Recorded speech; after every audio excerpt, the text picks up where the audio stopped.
In this segment, we are going to discuss about the steps or the processes which are involved in the BT, that is biotechnology, in order to produce a product. So the first step is isolation of genetic material, right? The second step is, once we are isolated or we have isolated the genetic material, the next or the second step is to digest that material, that is either DNA or RNA, and the step is what we call it as restriction digestion. The step is called as restriction digestion. This restriction digestion is aided by various enzymes, and the enzymes are called as restriction endonucleases, right? After digesting the enzyme, this DNA into small fragments, how will we get the small fragments? From the second step, restriction digestion. Using restriction endonuclease enzymes, we will get the small fragments of the variable size. Now we need to separate that fragments. So the third step is separation of DNA fragments using agarose gel electrophoresis. So there is a technique in the molecular biology or the biotechnology. The technique is called as agarose gel electrophoresis. So separation of DNA fragments using agarose gel electrophoresis, right? Now the molecule of interest, that is a gene of interest, is ready to be inserted or introduced within the plasmid, that is a vector. So now we have to introduction of gene of interest into a suitable vector, and the most common vector that is used in the recombinant DNA, the molecular biology or the biotechnology, is plasmid. We all know plasmid means what? It is nothing but an extra chromosomal DNA which is present in the bacterial cell. So after introduction of gene of interest into the suitable vector, that is plasmid, we have to select the transformed cell as well as non-transformed cell, right? And before that, this plasmid has to be introduced within a suitable host. Host may be bacterial cell or any other cell. So fifth step is introduction of plasmid into a suitable host cell. Let us say that suitable host cell is a bacterial, that is a bacterium cell. Afterwards, we have to select which cell has taken our gene of interest, that means the transformed cell as well as non-transformed cell. So that selection is must. So sixth step is selection of transformed cell from non-transformed cell. In many books, this transformed cell is written as recombinant cell. So you can also write selection of recombinant from non-recombinants. So far what we have discussed, we have isolated the genetic material. After isolating, we have done the restriction digestion using restriction endonuclease enzyme. Afterwards, we have separated, we have purified the DNA using agarose gel electrophoresis method. Afterwards, this gene of interest has to be introduced into a suitable vector, that is a plasmid, which is extra chromosomal DNA in the bacterial cell. Then this plasmid need to be introduced within the host cell. While host cell, the host cell is a bacterial cell or the bacterium, because as soon as the host cell multiply, the plasmid DNA gets integrated within the genome of the host cell, that will also multiply. That means gene will multiply, number of the gene will increase, replication, transcription and translation of the gene will take place, protein will be produced, that means product is obtained. Selection of the transformed cell from the non-transformed cell. Afterwards, what you have to do is, once the transformed cell is identified, you need to, or you have to grow, culture the transformed cell. So the seventh step is culturing the transformed cell. Now we know that out of 10 bacterial colonies, only 3 bacterial colonies are our transformed cell, that is a transformed bacteria. Now these transformed cell or transformed bacteria has our insert, has our gene of interest, replication will take place, transcription will take place, and the end translation will take place. Product quantity will increase. At the end, what we have to do is downstreaming. That is product purification and product purification, right?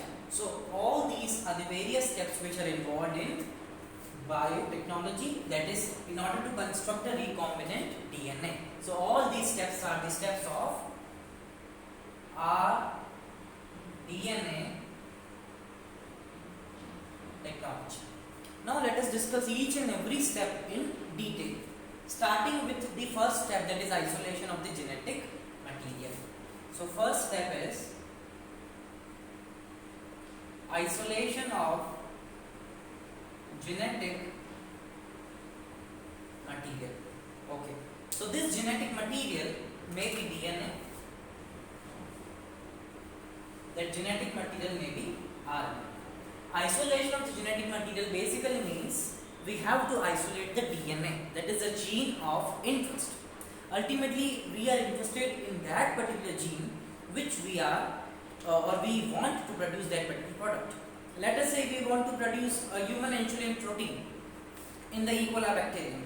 So we will be isolating only 2 specific regions of the genome where this A, that is chain A, and the chain B producing sequences are present within the entire genome, right?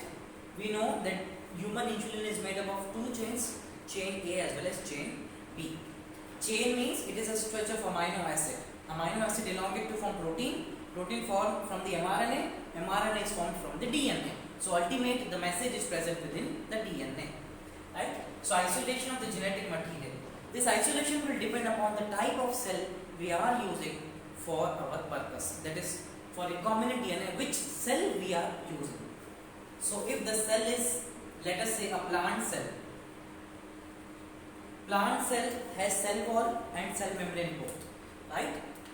The most developed eukaryotic cell, plant cell, animal cells. So if we are using plant cell, then we need to break the cell membrane first, cell wall, then cell membrane, and then nuclear membrane, because DNA is present where? Within the nucleus of the cell. Surrounding the nucleus, cytoplasm, cell membrane, cell wall is there, right? So first we have to break cell wall. All the boundaries of cell need to be broken down. So cell wall, we know it is made up of cellulose. Use cellulase, the enzyme. So we can use cellulase in order to break the cell wall. If the pectin is there, we can use pectinase. So these 2 for cell wall. Cell membrane is there. Cell membrane basic composition is bilipid layer, that is proteins and lipids. So for proteins we can use proteases, and for lipids we can use lipases. So use proteases for proteins and use lipases for lipids, and this is the destruction of the cell membrane.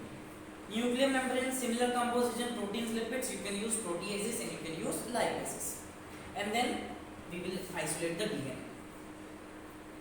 If the target cell, the cell that we are using, the recombinant DNA, let us say the cell is animal cell. If the cell is animal cell has no cell wall, it has only one membrane, that is cell membrane.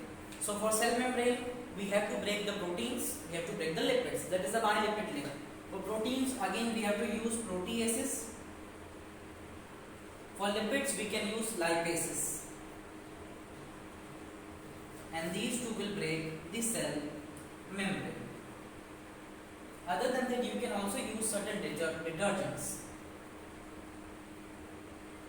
for cell membrane only, not for cell wall. Detergent like you can use SDS or SLS detergent. SDS, that is sodium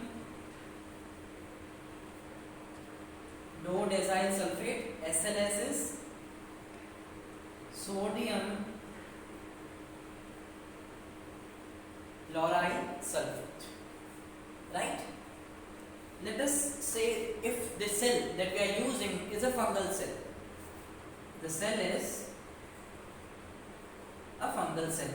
Then we know cell wall, cell membrane is present. Cell wall of the fungi is made up of chitin. So we have to use chitinase in order to break the cell wall.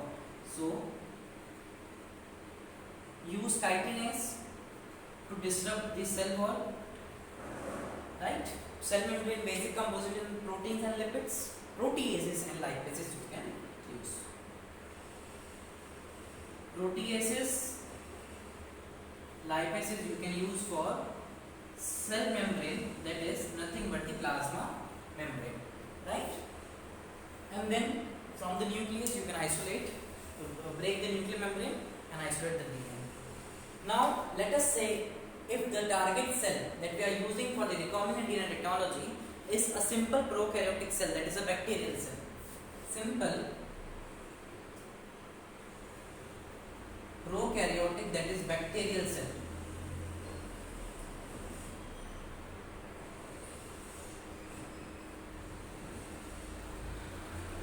Right?